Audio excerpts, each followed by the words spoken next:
Karen, pernah nggak bertanya, kenapa ya aku harus sekolah di sini? Pernah, Kak? Atau bertanya, kenapa aku harus ada di kelas ini? Iya, kadang aku juga bertanya begitu, Kak. Terkadang kita masih belum tahu alasannya. Berarti Tuhan punya alasan ya, Kak? Betul. Hari ini kita akan belajar tentang seorang perempuan yang ditempatkan Tuhan di tempat yang sangat istimewa. Siapa itu, Kak? Ratu Ester.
Kak, kenapa Ester bisa sampai ke istana? Pada waktu itu, Raja Ahasveros sedang mencari seorang ratu yang baru. Banyak gadis dari berbagai kota yang dibawa ke istana. Apakah Ester juga ikut? Iya, Ester adalah seorang gadis Yahudi yang tinggal bersama sepupunya, Mordekai.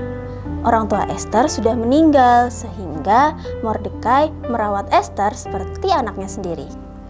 Apakah Ester ingin menjadi ratu?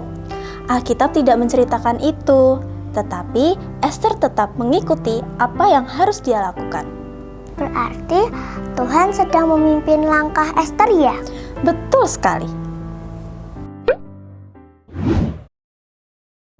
Setelah sampai di istana, apa yang dilakukan Ester? Sebelum bertemu dengan raja, semua gadis harus menjalani masa persiapan. Mereka dirawat selama beberapa waktu. Wah, pasti mereka ingin tampil yang cantik ya, Kak? Iya, tetapi Ester tidak memaksakan keinginannya. Dia mengikuti nasihat Hegai, orang yang mengurus para gadis di istana.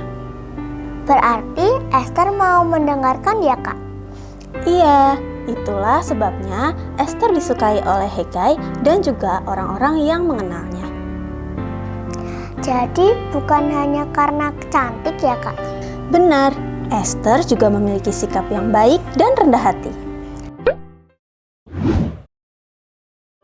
Lalu, kapan Ester bertemu raja? Pada waktunya, Ester dipanggil menghadap Raja Ahasveros. Apa yang terjadi, Kak? Raja sangat menyukai Ester. Di antara semua gadis yang datang ke istana, Ester mendapat kasih sayang di mata raja. Jadi, Ester dipilih menjadi ratu. Iya, raja mengenakan mahkota di kepala Ester dan mengangkatnya menjadi ratu. Wah, Tuhan benar-benar punya rencana yang indah. Betul, meskipun Ester belum tahu alasannya, Tuhan sedang menempatkannya di tempat yang tepat.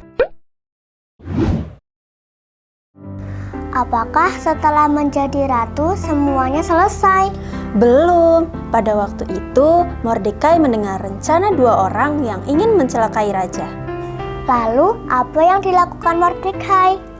Mordekai memberitahu Esther. Kemudian, Esther menyampaikan kabar itu kepada raja.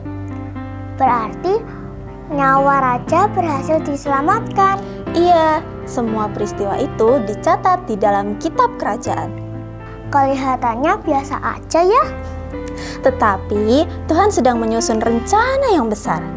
Nanti semua peristiwa itu akan dipakai Tuhan untuk menolong bangsa Israel.